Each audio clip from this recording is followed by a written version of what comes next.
Strategic Hotbox with Dr. Brandi Stankovic. Discussing leadership, business, and how to take control of your life and achieve greatness. From the streets of Las Vegas, energized, informed, and never diluted. It's time to kick some ass.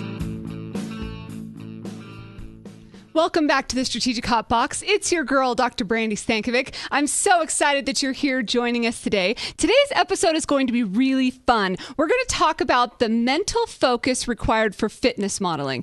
And the reason I'm saying it's going to be really fun is because we have somebody coming live to us all the way from Trinidad and Tobago. So she's coming across the ocean and sharing her stories with us today. And we're going to talk about a topic that's really important to many leaders, and that's mental focus. And I think it can be applied in many different ways. So let's go ahead and get started.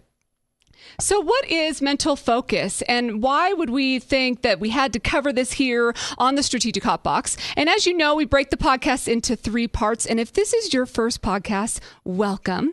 And you'll have so many times to go back and delicious episodes to catch up on. But we break the podcast up into 3 parts: the learn, the love, and the kick ass. So in the learn section, we talk about a topic, we break it down, we get in, we dive in, and we just get all meaty and delicious in with it. And if you are just listening to this podcast, I was doing some really weird hand, signals with it. And if you're watching it, then you just know that I'm a little creepy sometimes, and it is what it is.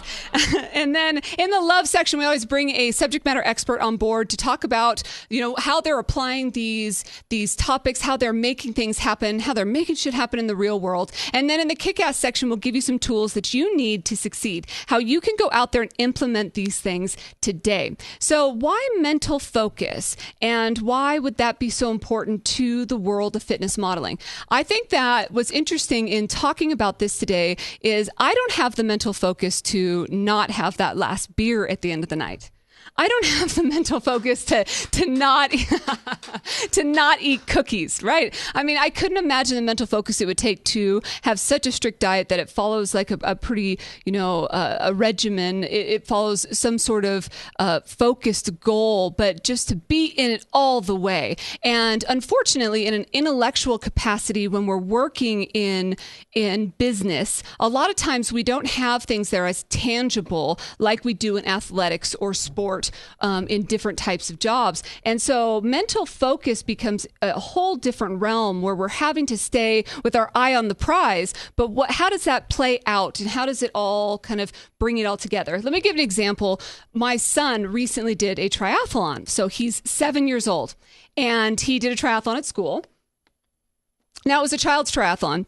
Nothing too crazy, but still wildly amazing to have this little kid go through this process. And he was pretty nervous, and we aren't quite to the place in his bike riding skills where he was ready to do it without his training wheels. And he can ride without his training wheels, but to ride with other kids around and all of that was just this whole different level of nervousness for him. So we were able to get it approved for him to have the training wheels there. But then there was this nervousness of, the other kids are going to be making fun of me and all this kind of stuff. And so I ended up saying to him that if anybody says anything to him about the training wheels, I want him to look him right in the eye and be like, training wheels are dope. And so I made him say it like over and over and over again, training wheels are dope. And so that way they would be the ones that are uncool if they didn't have training wheels, right? So at least he's going into it with confidence. So he went there that day and he had to swim like 25 meters and ride a half a mile and then run a half mile. And he's 7. And so he's all pumped up enough to the point where he's like, let's get this over with already.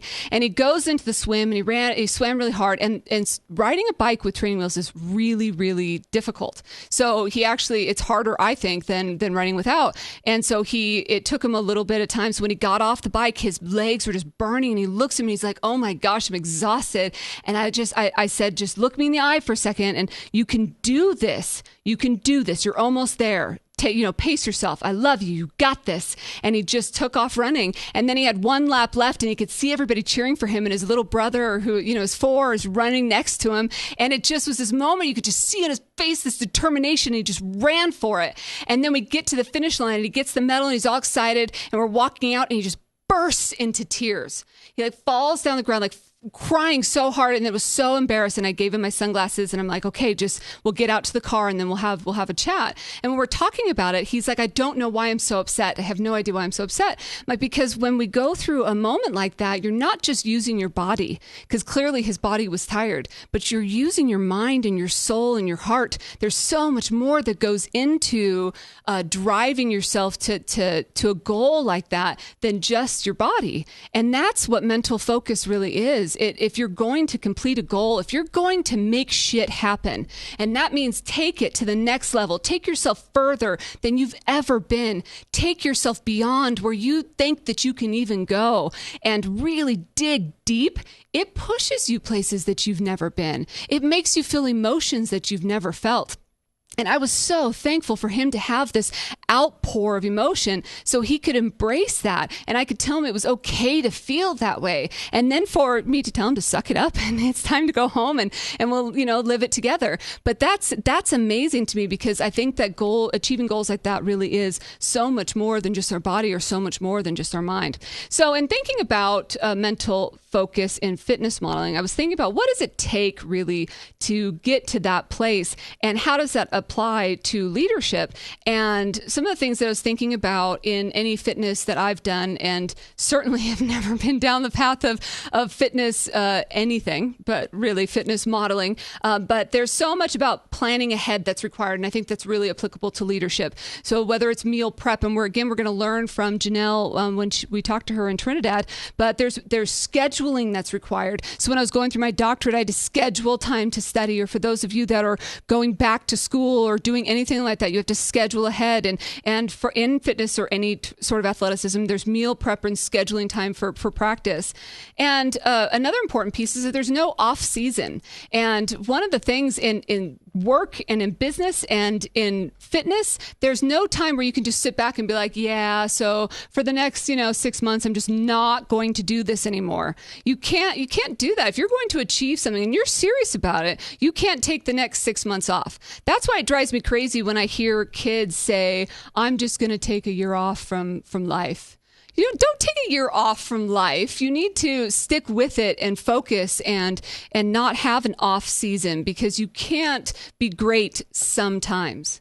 You have to be focused on your goal all the time. And even if every energy that you have, obviously you have priorities and a way to balance all of that, but there isn't a time where you can just sit back and allow life to pass you by. You also have to be willing to make sacrifices. And I think about life, and I always hear people talk about life balance, and we've talked about that in previous episodes. But life balance isn't about having a work life, off life, all these different types of lives. It really is about balancing between what you're going to give your focus. And if you're serious about, say, fitness modeling, or you're serious about your intellectual leadership growth, then what are you giving to that in every moment? And are you willing to make sacrifices in other areas in order for it to be great? And can you be 100% in every area? I don't know, but you have to determine what 100% looks like for you. And I think about it from a mommy perspective, and we've talked about it in our Wonder Women episodes, and me being the best that I can be on the job and working is being the best mom. And so in the case of fitness modeling, being willing to make sacrifice. So maybe you don't get to enjoy the cake, you don't get to enjoy some of these other things, but that is making you the best fitness model, or the best leader that you can be, or wherever it is that you're going after. And it really is that eye on the prize and staying focused and limiting the distractions, limiting the noise that can take over in our own heads, as well as the things that are happening around us. The final thing that I want to talk about, and we're bringing Jinelle on to really give us a scoop on what it took to be where she is today, and that is thinking long term. It is about gradual opportunities. So often, and gradual steps towards growth. So often I have set a goal at the beginning of the year, a New Year's resolution for weight loss or fitness, and gone to the gym once and been like, all right, muscles, and nothing, right? Or been like, step on the scale, like, come on, 10 pounds that I wanted to lose, and then nothing. And it's all just a gradual gain and, gradual loss or gradual gain in muscle or any of those kind of things, that it really does take a commitment for the long term. And the same is true in any sort of leadership path or growth in education or knowledge, that it's not just a one and done. This is a commitment to a lifestyle. This is a commitment to a long-term approach to a goal, a long-term focus. And that's what mental focus really is. It's not mental focus for 10 minutes in the morning. It's mental focus for a long-term eye on the prize and a lifestyle change. So I think without further ado, I'll bring somebody on that can really give us a scoop on what it takes. Her name is Jinelle Schulere-Smart, and I hope that I'm pronunciating that correctly, and she'll correct us here very soon. And she placed third in 2013 in Barbados at the Darcy Beckles bodybuilding competition. But in 2014, she came back and she got first place in Trinidad and Tobago's National Juniors Bodybuilding Championship. She's a vice president at Copos Credit Union. In 2012, she was a Caribbean DE certification. So shout out to all of our DEs. She's a Y Cup winner in 2016. She's got her bachelor's in education from the University of Trinidad and Tobago, master's in education from Farmington State University, and then she's also working on a master's in philosophy and sociology and hopefully going towards a PhD as well. So please join me in welcoming Jinelle. Hello. So please pronounce your name for us in all its glory. Would you please? It's Jinelle Schulere-Smart. Schulere. That sounds so much sexier when you say it. How are you? It's good to see you. I am good. It's good to see you too. So how have you been keeping? Very, very good. I'm so excited that you could be here with us. So tell us about your journey in fitness. I started in 2012. I spoke with Lawrence Marshall in March of that year. Mm-hmm. And in August of 2012, 12th of August to be precise, I got a major flood in my house. And I was supposed to start the 28th of August, and I still started 20th of August. But what was a bit overwhelming for me is that after coming from about 16 days of a flood, I made up my mind on the 28th of August, I'm going to start a training and get ready to compete in 2013. And I did. My trainer told me I could take some months off before I start, because the tragedy of losing some stuff in my home with a major flood in 2012 in Trinidad and Tobago, Martin, he said, take some time off, get yourself. And I said, no, I made up my mind. 28th of August 2012 was my first training day, and I started with him. Great. So my first competition was in 2013. That's Darcy Beckles in Barbados, where I placed third. Thereafter, 2012, as you mentioned, I put to part in Trinidad and Tobago National Juniors, and I placed first at that point. So it was really, really a journey for me from 2012 to present. I stopped competing in 2014 thereabouts, and I made up my mind. My whole goal now is to work alongside my trainer, assist other athletes, and continue to maintain my body. That has been my mantra. What does it take to be an elite athlete then? What did it take to get to win first place? Discipline, planning, and remaining very focused on the end goal. For me, my diet was on point, and I stuck to my diet. Even when I had to travel to credit union and things in the Caribbean, it did not affect me. I would plan my meals, go to the grocery as soon as I came out of the airport once it's daytime, and get to the nearest grocery and purchase all my things. Stick to my diet, no matter what, stick to the diet. And if there is an opportunity that presents itself where I have to go off course, I would try to make contact with my trainer for him to help mitigate not having to be too far away from my diet that would have been planned. But planning, that mental focus is maximum, and discipline, that whole aspect of discipline, definitely. And that has helped me a great way outside of just my health and preparing for competition. It's helped me my personal and professional life as well. How do you help other athletes then? I mean, do you slap cookies out of their face? Do you just walk around just like karate chopping? Strange silence.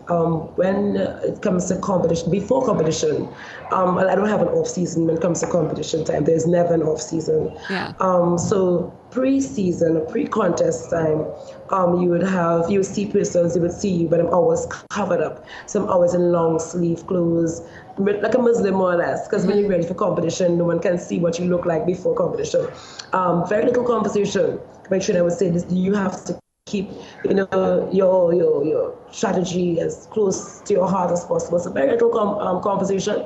The night of competition, we don't really have much conversation either. But after competition, okay, we are all friends. Back to track, because after competition, but very little communication prior to competition time. So that's how it goes. Preparing for competition with other athletes. Now, if someone asks me for advice and they really need it, no problem. You share, because my background is coming from a cooperative setting. So cooperation and cooperative is my background. So there's a challenge always between trying to cooperate in my bodybuilding life, because I'm from the background from the cooperative sector. You got to cooperate.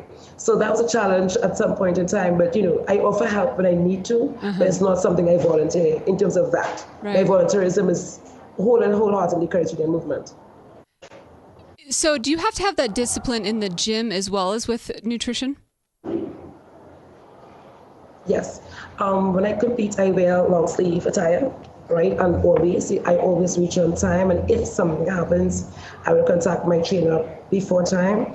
When training takes place, there's little conversation with yourself and anyone else besides the trainer. Cell phones is an absolute no-no. No cell phone while training. We got to stay focused on the weights and the technique. That is of paramount importance.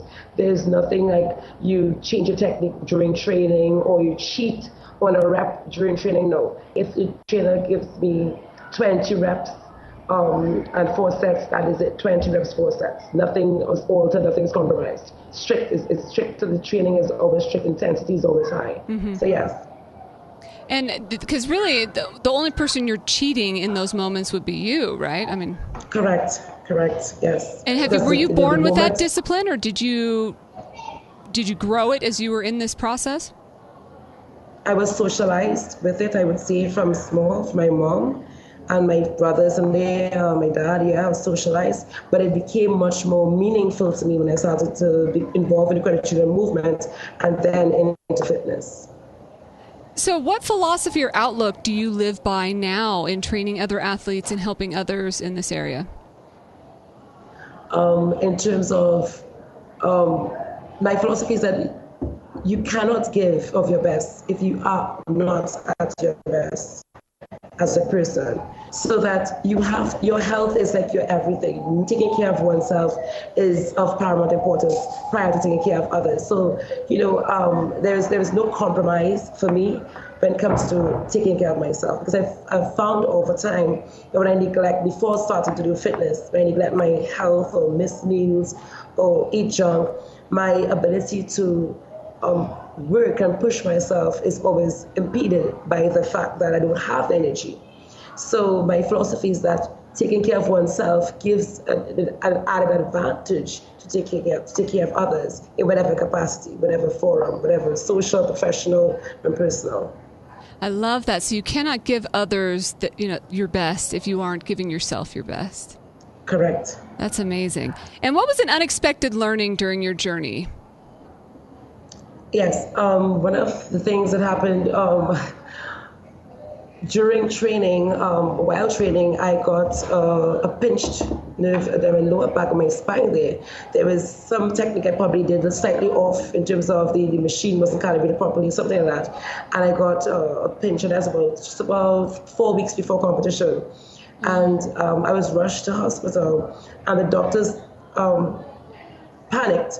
And I came in a wheelchair because I couldn't stand up. Wow. So I was rushed to the hospital. I came in the wheelchair. And that's before the National Junior Championship, but I came first. And I knew in my bone I would have placed in the first 3. So just before when that injury took place, they rushed me to the hospital. And they took me inside. Casualty, they put me on drips. And when they put me on drips, my body started to feel different. And my trainer, he screamed literally, because drips tend to make your body full out, So I started to feel, my body started to change. I was like, okay, so the drips was having a negative reaction in my body. So my lean body that I would have worked for months, in a matter of just about 25 minutes, it changed.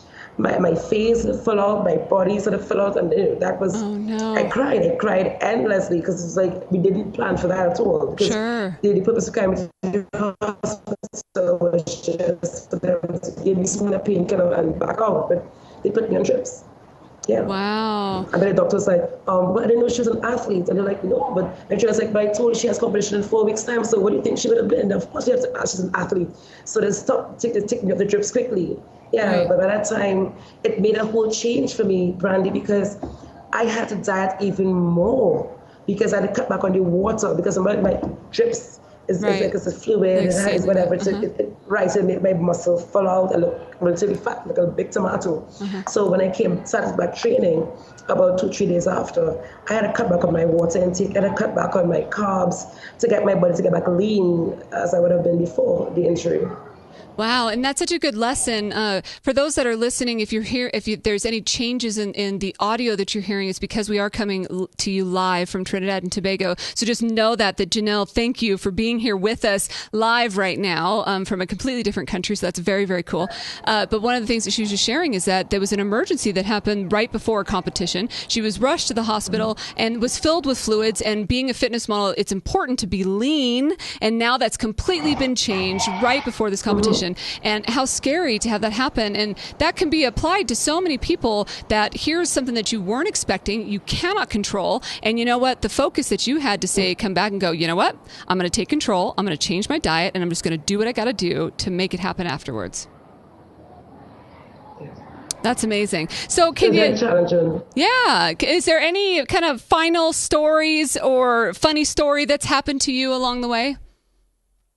Okay, so that particular competition which actually came first was hilarious. So I had the injury before the competition. So when I got there, we wear shoes. We wear shoes, then we wear bath suits. So I got there and I had an orange top piece and a green bottom piece. Because I mixed up my bath suit packing to leave home. Oh no! Because I was very nervous because I knew my body before. The injury would have been on point. So in my mind, I was like, oh my gosh, I wonder if I was going to have the body enough to pull through. So in rushing the park, my mind is somewhere else. And my trainer, he's excellent. Lawrence Marshall is excellent. He really supported me, told me, Jinelle, when I got down there, I took up my bath suit. I was like, oh my gosh, I have orange and green, wrong bath suit. I said, don't worry. I'm going to call someone home and to bring the other part of the bath suit down. I forgot my shoes. Everything. You had an orange top and green bottoms or something to that effect? Oh. Yes. So everything that could have gone wrong for that competition went wrong for the competition. But you know what I said? I've worked really hard for that day. And I must get on that stage. If I have to go on that stage with a newspaper wrapped, I need to get on that stage. And just to get this experience with your son, when I got on that stage, I performed at my best. I modeled my body. I did the best pose routine ever. Yes. Because I said to myself, I have to do this. Right. And when I finished, I came off, I cried. I cried so much backstage. Aww. Because it was my all. Like I had nothing left. It was my all, my best pose, my best walk. Everything was my best. Oh, that's amazing. And very similar to the story I was telling about my son. So give us a final action item or takeaway for all of the listeners. Yes. Fitness is not just on diet, and that word diet is also a lifestyle, because there's so many inherent illnesses, some hereditary, some unexpected, that kind of thing. So we have to really take care of our bodies. Once you're able to do that, it just helps me become the person I am today and where I've reached in terms of my career as vice president. I'm the youngest vice president of my credit union ever. And I would say because of the discipline I have of working hard, pursuing, staying focused on my goals, academic-wise and everything. I'm a teacher as well. So I'm very focus-driven, very performance-oriented. So having that focus, it comes from me being focused with my diet. It transcends into every other aspect of my personal life. It's a lifestyle. I love that. Thank you so much, Jinelle. It was great to see you, and I hope to see you very soon. Yes, Singapore next year. Bye. Cheers. Let's head out to our shout-out.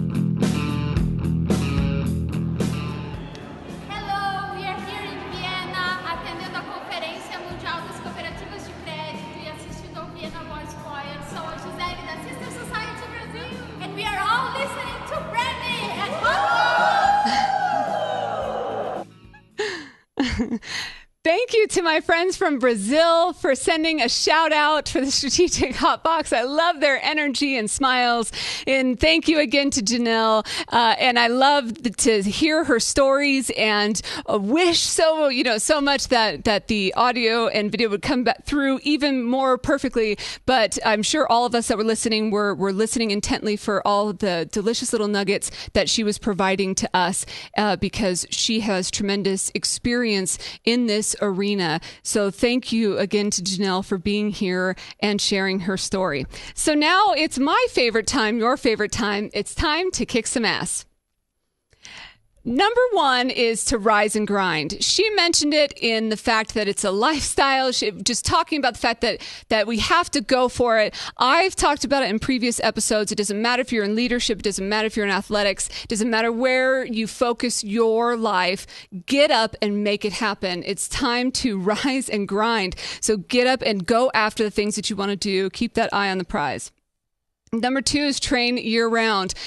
The off season, we chatted about that. You can't just sit back. You have to be able to go around the clock all the time, focusing on the goals, keeping things moving forward, and training all the time. And it doesn't matter when and where and how and where you're at. I loved her example of when she was traveling for work and traveling all over, that the first thing she did when she got off the plane is go secure diet or go to a grocery store and make sure that she can make those things happen. And having that be in the forefront of her mind. And so there was no excuses. And then when in fact that she was in a place where that she didn't have that option, she hedged for that with her trainer and looked at it as just saying, hey, I know this is going to happen and what am I going to do about it? And so really just that training year round.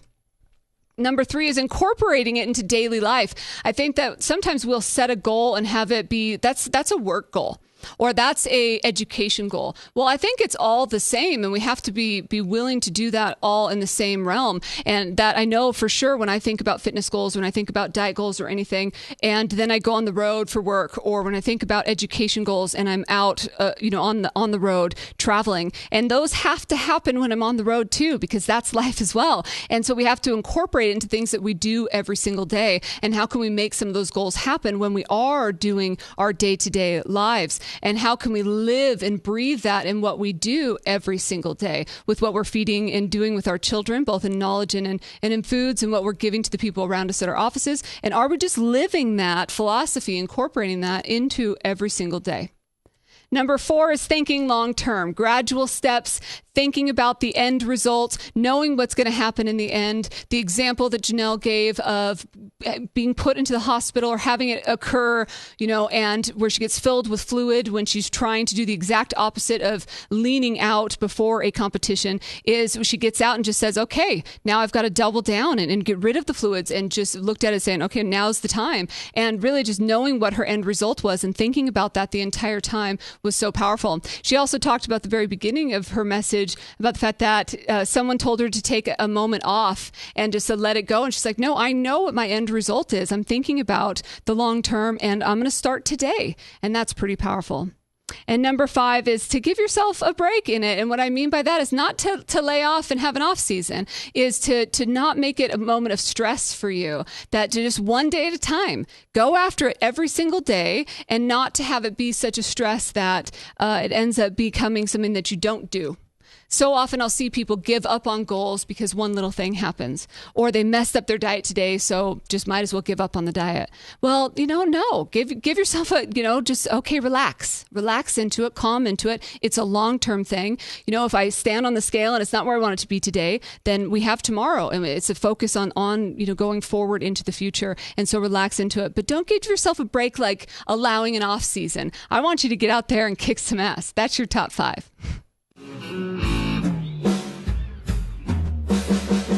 So thank you again to Jinelle, and thank you to all of you for listening here on the Strategic Hotbox. As always, if you have things that you want us to tackle here on the Hotbox, please send it over to our email, podcast@strategichotbox.com, or hit us up on Instagram or Facebook or Twitter. We're everywhere. Check us out. Until next time, get out there and kick some ass.